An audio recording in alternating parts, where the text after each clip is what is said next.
All right. In contacting XYZ support, you know what? First off, let me say that I'm actually extremely pleased with the XYZ printer. The only thing that I have not had, I mean, these are some of the objects that I've printed up, and they may look completely circular, but they're not. There's a bit of oblonginess to them. Oblonginess? Yeah. They're a bit oblong. Also, some of my prints are not quite square. They're just offset a bit. And in contacting the support, they said, "Oh, we'll just calibrate the x-axis." Well, the interesting thing is the up and down is the only calibration that I see online. The x-axis, I believe, is the forward and back, and then the y-axis is left and right, and the z is up and down. So I didn't think it. My z-axis seems great. It's the y-axis. Now, one thing, or the x-axis. One thing I've noticed here is you see these grooves? I think that metal bar needs to be in those grooves. You see that? This rides fine, but I'm pretty sure that it needs to be moved back a bit. And that is probably my issue, because the bed is or this arm here, back this up, the arm here, as I measured, is closer to the front of the printer than on the right side, this side, than it is on the left.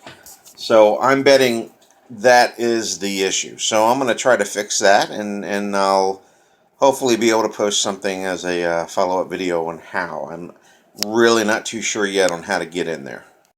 In order to get the panels off, it's very simple. The side panels on the bottom, you just depress the little plastic clips here to pop the panels off on the sides. Really simple.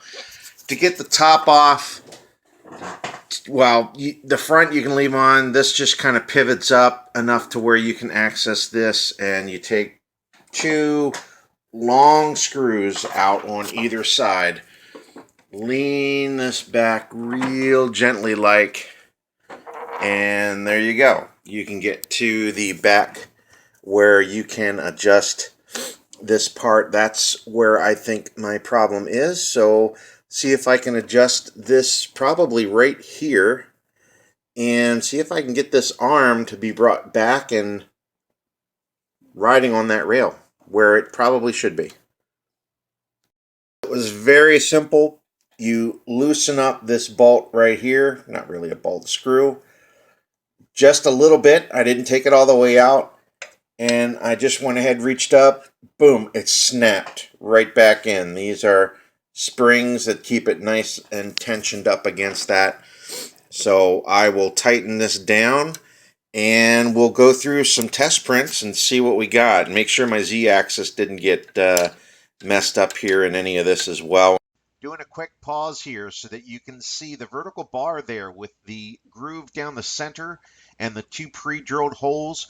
That is what holds the rear panel in place. There's one on this side, one on the other side. The bolts are held in there by that groove, basically. So in order to get the rear panel to be secured to this bar, you simply move those bolts up through this channel, put your screws in. Those are not tapped holes. Those are just regular holes, and secure it in with the bolt that way. So I wanted to make sure that you see that and are aware. One might have to calibrate that, but so far so good.